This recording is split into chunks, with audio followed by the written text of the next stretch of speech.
Hello everyone, Andrew here with a new YouTube video. In this one we're gonna talk about liquidity. Wanted to make a simple video explaining the liquidity concepts just so it can be way easier for you guys to understand the concept. Right here we have the scale of trading, how I like to call it, because trading is a combination of multiple concepts that you need to know and use in order to become profitable.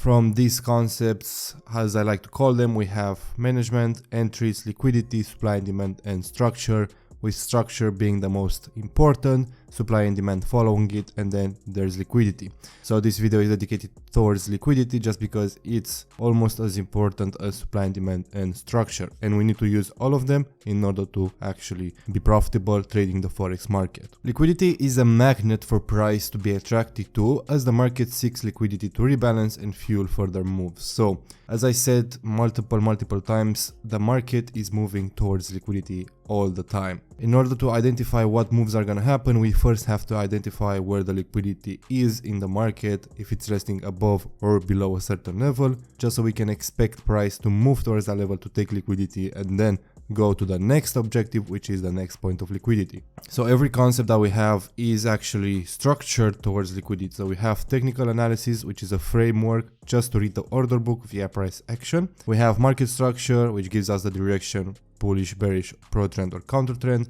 We have supply and demand, which again shows us where large orders enter the market and where orders may be left sitting, so where is liquidity. And of course liquidity, where resting pools of orders may be sitting. So that's why I'm saying liquidity is tied towards every other concept, because if we have market structure, supply, demand, POI, order book or whatever, it usually is a point of liquidity that the market wants to go towards in order to reach it, take it, and then go to the next level of liquidity. So liquidity is actually one of the most important things that you need to understand when it comes to trading. We have some forms of liquidity, the three types of liquidity, how I like to call them. First type of liquidity is right here on the left, where we have a fake supply or demand or an order block or POI. This is one of those that people don't really understand.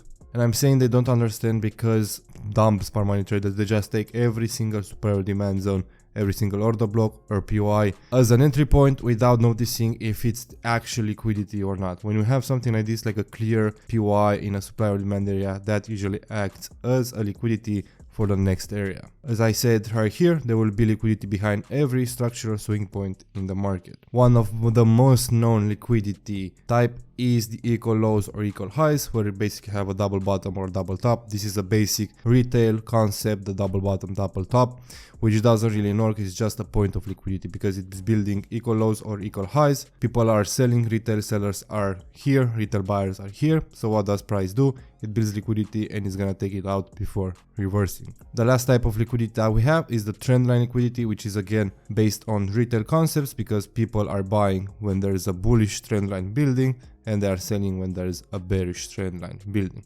So when you see something like this with liquidity being built, it's actually just relative equal lows and relative equal highs, which is building liquidity for price to take out before actually reversing. So now that we understand what liquidity is and what are those types of liquidity, how can we actually use liquidity? This is a concept called inducement. You may have heard it in the last few months. It's been kind of the new thing, the inducement of liquidity. But people don't understand that the inducement of liquidity has been actually a thing for years. It's just under a different name. So what inducement means is that basically price induces the liquidity, so it takes out the liquidity in the market from early sellers or buyers and then reverses and continues on its way. So we have some examples right here.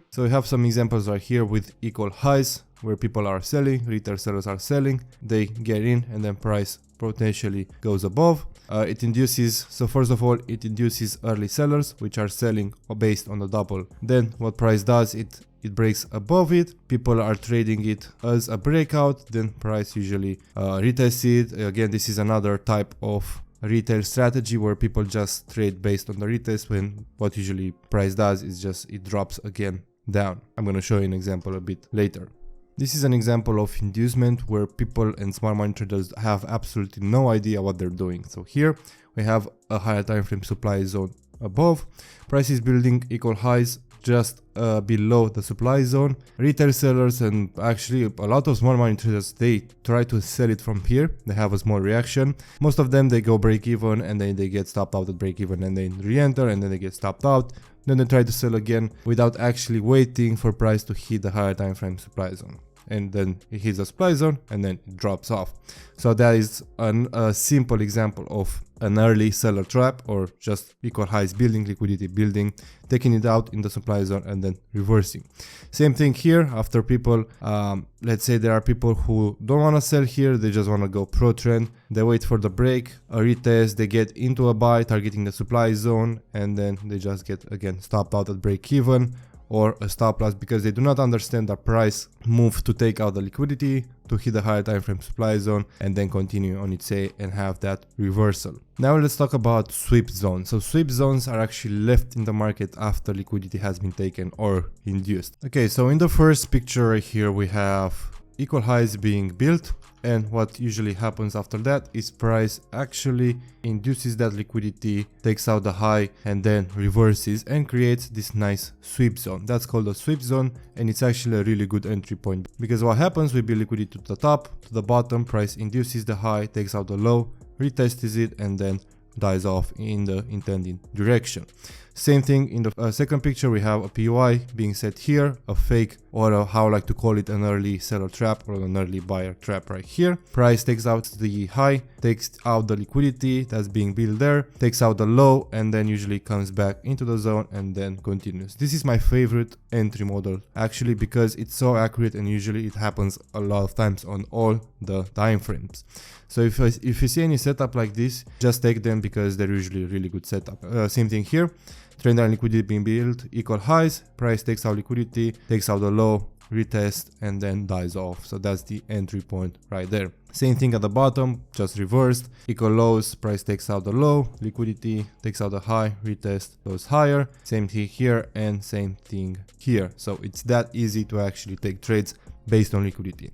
Nowadays, especially in today's current market conditions, there's a lot of liquidity being built, and if you can identify where liquidity lies on any time frame you want to trade, let's say 1 minute, 15 minutes or even 1 hour, if you know where liquidity is and you just wait for liquidity to be taken, you can have really good trades. You can enter on more riskier entries, but you can cover them way easier and go break even and then just take profit, because you'll be among the first in the markets if you identify the liquidity point and if you identify when it's being taken, so you can take out the trade. Moving on to the final point, which is a really good example, exactly as I showed you before, of an entry model. We have an inducement and a sweep zone. So this is a really good example. We have a higher time frame supply right here, where price slowly comes into, builds out liquidity to the upside by equal highs just below the higher time frame supply. Price taps the higher time frame supply. What it does, it makes a change of character. As explained in the previous video, we have that change of character. Price comes lower, creates sweep zone. Yeah, it's a sweep zone because this is where price took liquidity and then created a change of character from a higher time frame supply. That's really important. You need to have a higher time frame supply zone for this model to be accurate, because you're trading basically a reversal, a change in order flow from buyers to sellers. So you really need to have that confirmation. Price, what does next is just ranging a little bit because it showed what you want to do. It created a sweep zone where price is gonna come towards, right? Usually what it does after a drop is price starts the pullback phase, the consolidation phase, builds liquidity to the above, builds liquidity to the downside, and then price gives a fake move right here, where people usually they try to buy here and then sell here, which is really stupid because they do not pay attention to the higher time frame zones and the fact that this is the sweep zone where price wants to come into. Price comes in, you can see it builds liquidity again just below the POI. This is our POI and our entry area. It builds, gives a nice fake reaction where people again try to sell early because they don't have patience, builds liquidity right here, takes out liquidity right into the sweep zone and then just dies off, targeting the next point of liquidity, which is this one right here. This entry model right here, if you really pay attention to it, if you start looking for it on the charts on any time frame, this setup right here is gonna make you a lot of money. Trust me guys, It's one of the easiest one to trade, and it happens almost every single day, where you have an inducement, a sweep zone, price builds liquidity again, coming into the sweep zone, into the POI, and then just dies off. Especially if it's also New York Open or London Open, you're gonna have a really nice trade. So that's about it in today's video. I just wanted to make a quick rundown on liquidity, inducement, and sweep zones. So if you enjoyed that, don't forget to like and subscribe to my channel. If you wanna see a separate video where I go on to the charts and show you some examples of how I select liquidity and how I take trades based on it, just leave a comment down below and I'll work on that as soon as possible. Saying that, thanks for watching, and I'll see you guys in the next video.